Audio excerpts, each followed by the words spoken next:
Hello guys, and welcome to another episode of The Arsenal. Today I'm going to be taking a look at a DMR. The DMR, or Designated Marksman Rifle, I'm going to be taking a look at today is the M39EMR.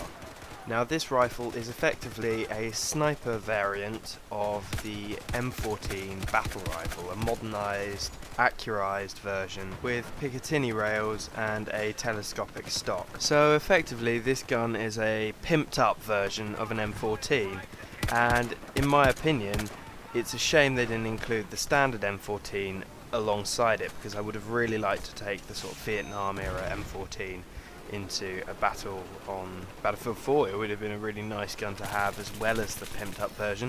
However, out of the two, if I was going to choose one, it would definitely be the M39EMR, because to be honest, I love the look of the M14 anyway. If you chuck a quad rail on it and a nice folding stock, then you have yourself a winner with looks. I mean, this gun is gorgeous, and the Battlefield 4 gun model does it all the justice in the world. I mean, on Battlefield 4 I would go as far as saying it is my favourite looking gun in the game, so that is worthy of praise.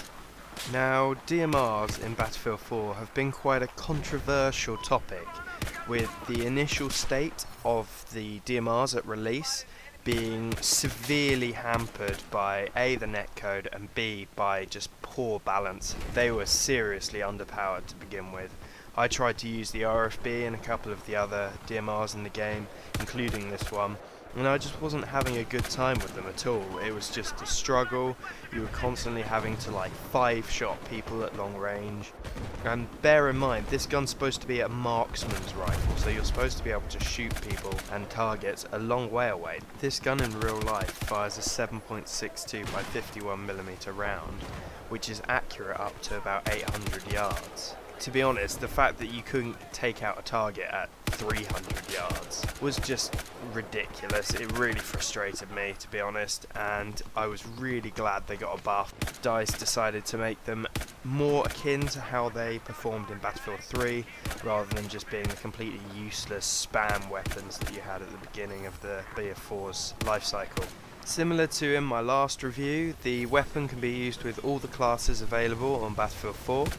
You could be a sniper that had a marksman's rifle, so you can be aggressive recon, being more close quarters with your sniping, but providing sort of long range killing capacity to your teammates and things like that.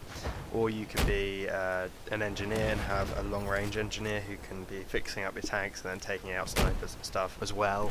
Or you could be an assault with a single shot weapon. It just depends on your playstyle and what you prefer to run with specific classes.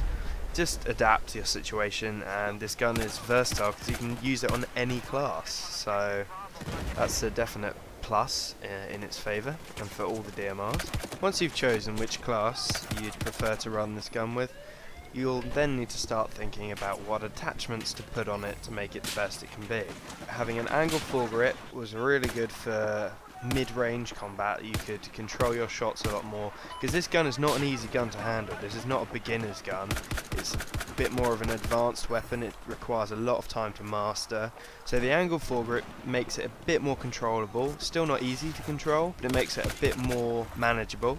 I then added a laser sight. I just put it on there just in case I needed to sort of panic shoot my way out of a couple of situations, which I did do. I ended up rounding corners and seeing people, and was thankful that I had my laser sight on and could spam fire them at close range. However, there is an alternative. You could put canted iron sights on the side, which will give you a second sighting option, or you could have a smaller scope and magnify it with a magnifier on the side. It's completely down to you, but I ran with the laser sight on the side or the canted iron sights most of the time. On the barrel, I was putting either a muzzle brake to further help tame that recoil, or a heavy barrel. On top of that, I had a 4x scope, and that was perfect for this gun. However, my biggest gripe with DICE's decisions they've made over the DMRs is the fact that you can't put a 6x or a 7x scope on a DMR. If you look at all pictures of military marksmen using this gun, the majority of them have big scopes on there. They have probably 8x, 6x scopes, and that's because it's a marksman's rifle. It's not an assault rifle, and it's just really frustrating that they're not even considering putting one in, because it is a sniper rifle. It might be semi-auto, but it's still a sniper. I don't understand that decision-making process. This is a sniper rifle, it should have a sniper rifle scope. I don't know what went on in their minds with that one, but something went wrong up there. And this same mindset of not wanting to make it into a sniper rifle can be seen when you get onto the actual review of this gun. Now, the guns have been buffed by DICE, but they're still not quite at the same level as they were in Battlefield 3. And this is a shame, because I don't think they were overpowered at all in Battlefield 3. And I think they could do with just another buff just to make them slightly more damaging and slightly more accurate. Because the weird thing is when you shoot a DMR, the follow-up shot accuracy is significantly less than if you settle the rifle and then shoot the second shot. But by that time, if you're facing a sniper, you'd be dead. With that, you either need to increase the damage or make it more plausible to get follow-up shots at long range. And the buff did go a long way to making these guns better. And I really do enjoy using this gun. I'm not criticising the gun at all. I really like it. I use it a lot. It's one of my top guns in Battle Log. But I just think it could be better. I think the damage could be more damaging, and it could be made more like a sniper rifle. Strangely enough, I've read a lot of comments and seen a lot of people raging at being killed by this gun. It's strange, people think it's overpowered, and I think the reason they think that is that they've never used it, and that DICE have put on the weird sound that you get when you get shot at by a bolt action, and of course you get it repeatedly because they spam it at you because it's not damaging enough to kill you in 1 or 2 hits. And I think people just assume that it's completely overpowered because they get killed by it. It makes all this noise, and they have it terrifies the pants off them, and they just don't know what to do when there's all this bracket going on next to their head. Because not as many people use it as, say, an Ace 23, the people that do use it are people that use it a lot and have got very good with it. For the people that think it's overpowered without actually trying it, go out, give it a go, come back and tell me what you think. Maybe you do think it's overpowered, maybe you think as a spam weapon you can deal a significant amount of damage at medium range in a short time.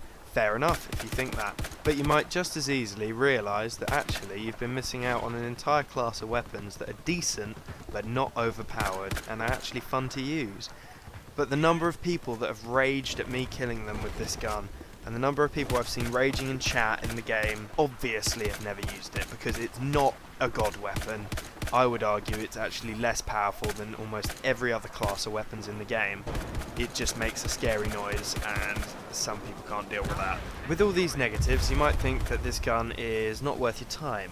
However, I would disagree. If you have skill at this game and you want to get used to a different type of weapon, maybe you've used a lot of bolt actions, or you want to try something other than maybe an assault rifle, then a DMR is a good choice. It's a good, accurate rifle if you use it right.